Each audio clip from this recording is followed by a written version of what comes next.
and welcome back to Boots and Bounty Homestead. You are back in Casey's kitchen with Casey herself.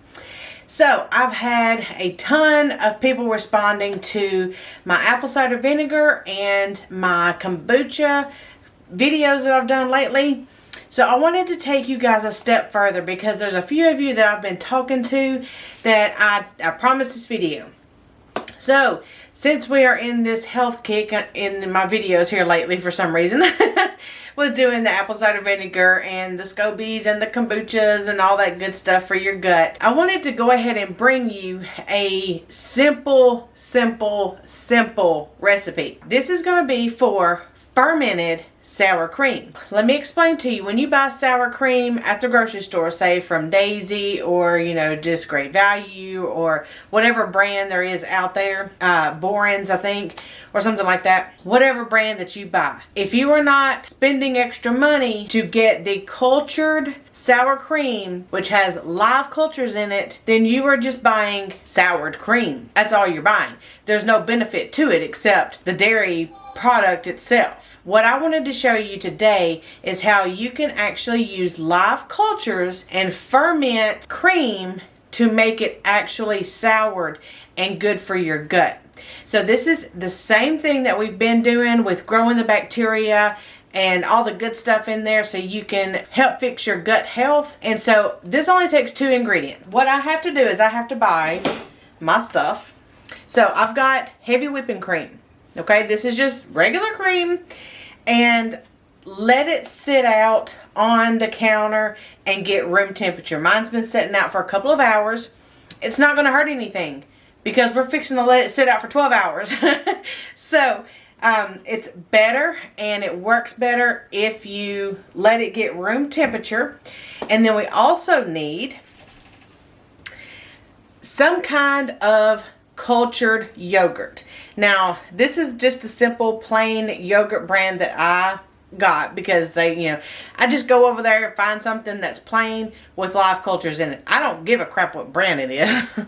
I just need the live cultures. Now if you culture your own yogurt, you can use your own yogurt to be able to do that. So let me show you what to look for.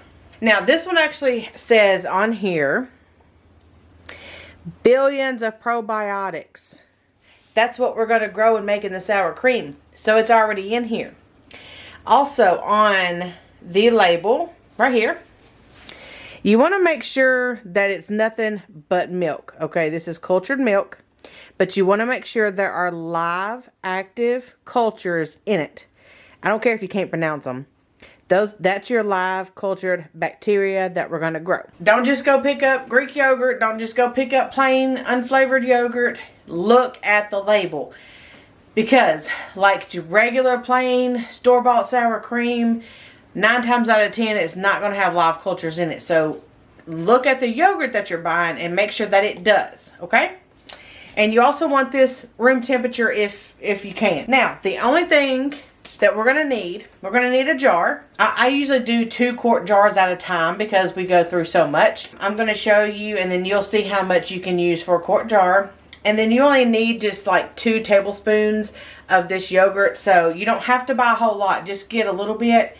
And then once you start making your sour cream, you can actually save the little bit that's in the bottom and then just fill it up with the heavy whipping cream.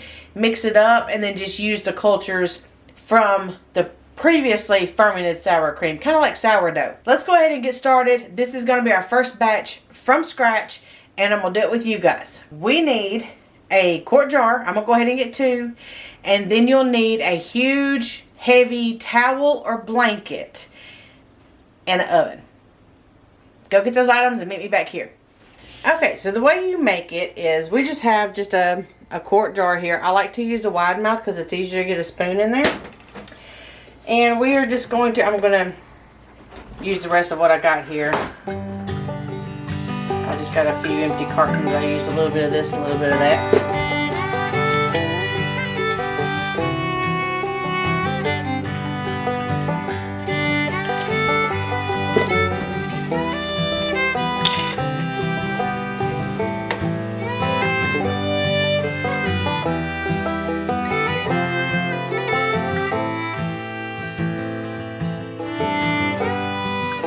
Okay, so I'm going to fill it up to right where that lip starts to curve in. And then we are going to take our yogurt. We just need a couple of heaping tablespoons. And just put it in there.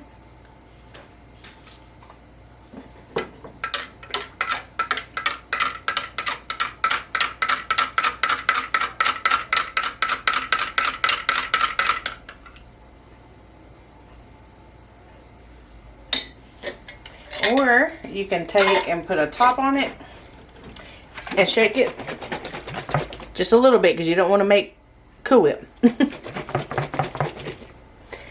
Alright. Now, this is a brand new one. And if you were to make a second batch, I'll show you how to do that now. So, I've got some here that I've got left over. And this is from a previous batch. So I'm going to go ahead and just fill it up to whatever cream I got left.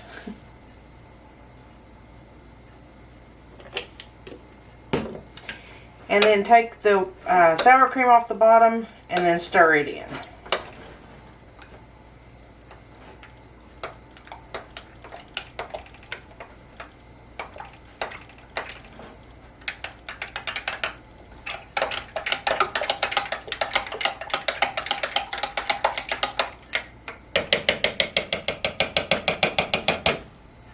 So now I'm going to get a top for this. Shake it up, make sure I can get all that off the edges as much as I can. Okay. So now these are ready to be wrapped in a towel. Okay, so I've got a big beach towel here. And I'm going to lay it out. And you can kind of figure out how you want to do this with whatever size towel you have. You just wrap it up and hang on to them. Now, this is going to go in the oven.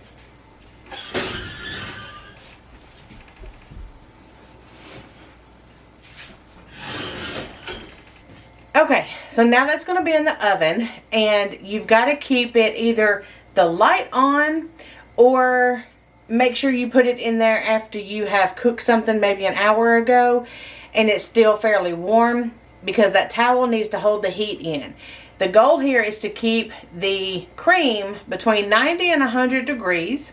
So we want to keep it warm, but just the light on will be fine. And that was the reason why we warmed it up to room temperature before we made it, because it would take longer if we had to warm it up through this process coming straight out of the refrigerator instead of having it room temperature and then keeping it warm from there.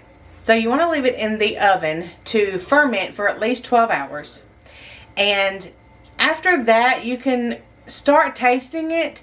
I usually do mine between 12 and 16 hours. It's not going to hurt anything. It's not going to get very strong like fermented foods.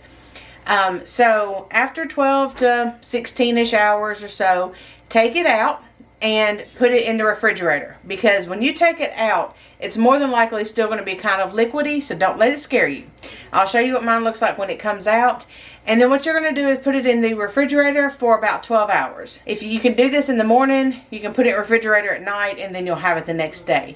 So you need a total of 24 hours to do this, unless you just leave it in the stove a little bit longer. So once you take it out and put it in the refrigerator, then it's going to harden up and it's going to be thick. So hang tight and I'll show you what this looks like tomorrow. Good morning, and it is the next day. So I need to take the sour cream out. Now it's been about 16-17 hours, and that's fine, totally fine. It doesn't get very strong or anything, so the taste is going to be just like store-bought. Let's go ahead and take it out and take a look at it real quick so we can get it put in the refrigerator. Now I did leave the light on all night, and it's still warm in here. So let's take it out. The towel is warm and everything. Take a look at it.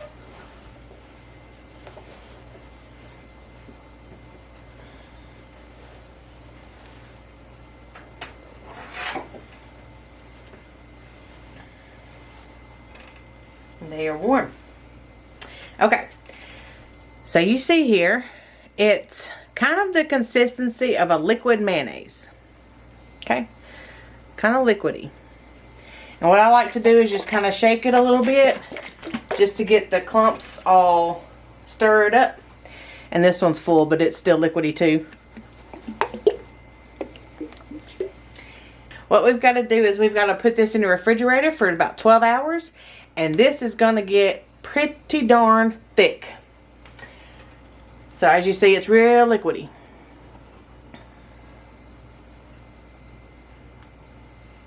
Okay. So we're going to stick this in the refrigerator, and it's actually warm. It's a good 90 something degrees. Yeah. So stick it in the refrigerator for 12 hours, and then we'll check it again, and I'll bring you back and show you what mine looks like. Okay, you'll have to excuse the noise.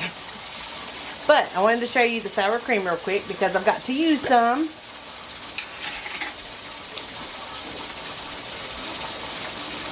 There it is.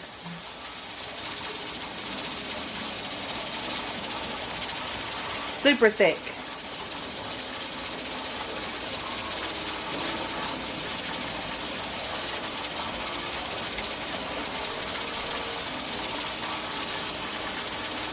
It is super thick and creamy. There you go. You have fermented sour cream that tastes just like store-bought. So, until next time, guys, I hope you enjoyed this one, and we'll see you then. Bye.